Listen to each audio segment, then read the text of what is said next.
दोस्तों, पांचवें दिन का खेल शुरू होते ही इंग्लैंड ने खतरनाक गेंदबाजी करते हुए टीम इंडिया के गिराए 3-3 विकेट लेकर इसके बाद रविंद्र जडेजा और नीतीश कुमार रेड्डी ने मिलकर जो कुछ भी किया उसे देखकर तो हर कोई हैरान हो गया। जी हां दोस्तों, भारत और इंग्लैंड के बीच खेले जा रहे तीसरे टेस्ट मैच के 5वें दिन के धमाकेदार हाइलाइट्स तो हम आपको इस वीडियो में जरूर दिखाएंगे। लेकिन दोस्तों, उससे पहले आपको क्या लगता है, भारत और इंग्लैंड में कौन सी टीम है ज्यादा मजबूत? आप खुद नीचे कमेंट करके बताइए। दोस्तों, आपकी जानकारी के लिए बताते चलें कि तीसरे टेस्ट मैच के चौथे दिन का खेल खत्म होने तक टीम इंडिया 4 विकेट खोकर 58 रन बना चुकी थी। भारतीय टीम को लक्ष्य मिला था 193 रनों का। केएल राहुल 33 रन बनाकर मैदान पर डटे हुए थे। 5वें दिन का महामुकाबला शुरू हुआ तो केएल राहुल का साथ देने के लिए मैदान पर उतरे ऋषभ पंत। दोनों बल्लेबाजों के कंधों पर टीम इंडिया की पूरी जिम्मेदारी आ चुकी थी। टीम इंडिया को मैच में वापसी करने के लिए इन दोनों बल्लेबाजों के बीच में बड़ी साझेदारी की जरूरत थी, तभी यहां से भारतीय टीम के वासी होना संभव हो सकता था। जबकि दूसरी तरफ इंग्लैंड की तरफ से गेंदबाजी करने के लिए आए बेन स्टोक्स के सामने स्ट्राइक पर मौजूद थे ऋषभ पंत। उन्होंने पहली गेंद पर सिंगल लिया। अब भारतीय टीम का स्कोर 59 रन पर हो चुका था। अगले ओवर में इंग्लैंड के कप्तान बेन स्टोक्स ने जोफ्रा आर्चर पर भरोसा जताया और विकेट की तलाश में गेंदबाजी करने के लिए उनको भेज दिया। ओवर की दूसरी ही गेंद को ऋषभ पंत ने लॉन्ग ऑफ की दिशा में धकेल दिया। गेंद तेजी से बाउंड्री की तरफ बढ़ रही थी, जहां पर खड़े थे शोएब बशीर। शोएब ने गेंद को रोकने का पूरा प्रयास किया, लेकिन जब तक वह वहां तक पहुंच पाते तब तक गेंद बाउंड्री को पार करते हुए 4 रनों के लिए चली गई थी। इस तरीके से पंत ने शानदार चौका मारकर टीम इंडिया के स्कोर को रॉकेट की रफ्तार से आगे बढ़ाया। केएल राहुल और ऋषभ पंत दोनों बल्लेबाज पूरी तरीके से मैदान पर सेट हो चुके थे और टीम इंडिया के स्कोर को आगे बढ़ा रहे थे, जबकि दूसरी तरफ इंग्लैंड की टीम को विकेट की तलाश थी। 20वें ओवर में इंग्लैंड की तरफ से गेंदबाजी करने के लिए खुद कप्तान बेन स्टोक्स आ गए।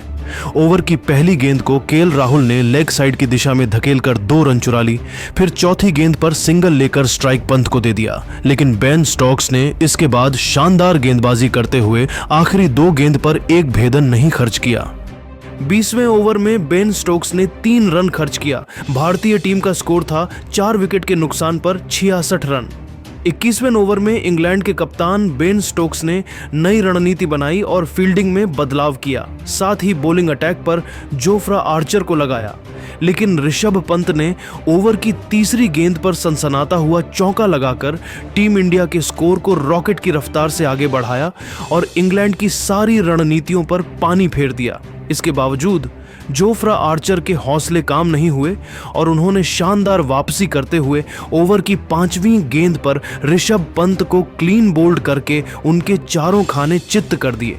पंत भारतीय टीम के लिए 2 चौकों की सहायता से सिर्फ 9 रन की पारी खेलकर बेहद निराश मन से वापस लौट गए और टीम इंडिया के खेमे में मातम पसर गया, क्योंकि भारतीय टीम को इस मुकाबले में बने रहने के लिए ऋषभ पंत का मैदान पर टिके रहना बहुत ही ज्यादा जरूरी था। एक छोर से टीम इंडिया के विकेट गिरते जा रहे थे, लेकिन दूसरी तरफ केएल राहुल मजबूती के साथ मैदान पर अपना पैर जमाए हुए थे। ऋषभ पंत के पवेलियन लौटने के बाद केएल राहुल का साथ देने के लिए मैदान पर उतरे रविंद्र जडेजा। दोनों बल्लेबाजों को कंधों पर टीम इंडिया की पूरी जिम्मेदारी थी। अगर अब यहां से टीम इंडिया के एक विकेट भी गिरते तो टीम इंडिया खतरे में पड़ सकती थी। मैदान पर उतरते ही रविंद्र जडेजा ने सिंगल के साथ खाता खोला। 21 ओवर के समाप्ति के बाद टीम इंडिया का स्कोर 5 विकेट के नुकसान पर 72 रन था। इंग्लैंड की तरफ से 22वां ओवर लेकर आए विकेट की तलाश में इंग्लैंड के कप्तान बेन स्टोक्स। यहां पर दोनों बल्लेबाजों रविंद्र जडेजा और केएल राहुल ने समझदारी के साथ बल्लेबाजी करते हुए कोई भी रिस्क नहीं लिया और सिर्फ सिंगल डबल के साथ ही काम चलाया। बेन स्टोक्स ने अपने इस ओवर में 3 रन खर्च किए। अब टीम इंडिया का स्कोर 75 रनों तक पहुंच गया था। अगले ओवर में इंग्लैंड के कप्तान बेन स्टोक्स ने एक बार फिर से जोफ्रा आर्चर पर भरोसा जताया और गेंदबाजी करने के लिए गेंद को उनके हाथों में थमा दिया। ओवर की शुरुआती 2 गेंदों पर रविंद्र जडेजा ने डिफेंस किया, लेकिन तीसरी गेंद पर उन्होंने सनसनाता हुआ चौका लगाकर जोफ्रा आर्चर के होश उड़ा दिए और टीम इंडिया के स्कोर को तेजी से आगे बढ़ाया। फिर अंतिम गेंद पर सिंगल लिया।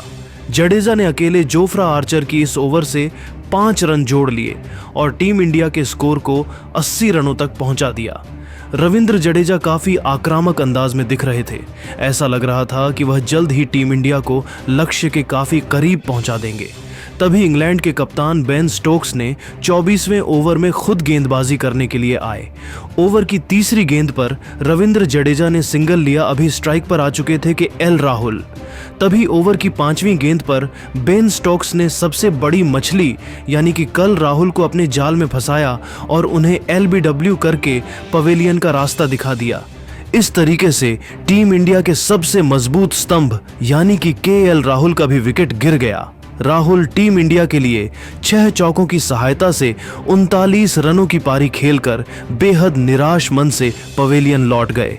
जब वह मैदान से बाहर जा रहे थे तो उनके चेहरे पर निराशा साफ झलक रही थी, क्योंकि उनका विकेट गिरने से अब यह मुकाबला टीम इंडिया के हाथों से लगभग फिसलता हुआ दिखाई दे रहा था। इस तरीके से 81 रनों के स्कोर पर टीम इंडिया का 6वां विकेट गिर गया। केएल राहुल का विकेट गिरने के बाद रविंद्र जडेजा का साथ देने के लिए मैदान पर उतरे वॉशिंगटन सुंदर। अब इन्हीं दोनों बल्लेबाजों को यह तय करना था कि मुकाबला भारत या फिर इंग्लैंड किसके खेमे में जाएगा। लेकिन वॉशिंगटन सुंदर भी ज्यादा देर तक मैदान पर नहीं टिक पाए और अगले ही ओवर में जोफ्रा आर्चर ने उन्हें अपना शिकार बनाया। सुंदर गेंद को सीधा जोफ्रा आर्चर के हाथों में मार बैठे और बिना खाता खोले ही पवेलियन की तरफ लौट गए। इस तरीके से 82 रन के स्कोर पर टीम इंडिया ने अपने साथ बड़े बल्लेबाजों का विकेट गंवा दिया। वॉशिंगटन सुंदर का विकेट गिरने के बाद रविंद्र जडेजा का साथ देने के लिए मैदान पर उतरे नीतीश कुमार रेड्डी। वहीं इंग्लैंड की तरफ से 26वां ओवर लेकर आए बेन स्टोक्स, जहां पर टीम इंडिया के दोनों बल्लेबाजों ने समझदारी के साथ बल्लेबाजी करते हुए सिर्फ और सिर्फ सिंगल से ही काम चलाया और 4 रन जोड़ लिए। इंग्लैंड की तरफ से अगले ओवर में गेंदबाजी करने के लिए आए जोफ्रा आर्चर की दूसरी गेंद पर नीतीश रेड्डी ने सिंगल लेकर स्ट्राइक रविंद्र जडेजा को दे दिया। ओवर की तीसरी गेंद पर जोफ्रा आर्चर ने एलबीडब्ल्यू के लिए अपील किया, लेकिन गेंद स्टंप से काफी दूर जा रही थी। इस तरह से रविंद्र जडेजा को जीवन दान मिल गया। ओवर के 5वीं गेंद इंग्लैंड के मिस फील्डिंग की वजह से बाउंड्री को पार करते हुए 4 रनों के लिए चले गए। साथ ही यह गेंद भी वाइड थी। इस तरीके से टीम इंडिया को 5 अतिरिक्त रन मिल गए।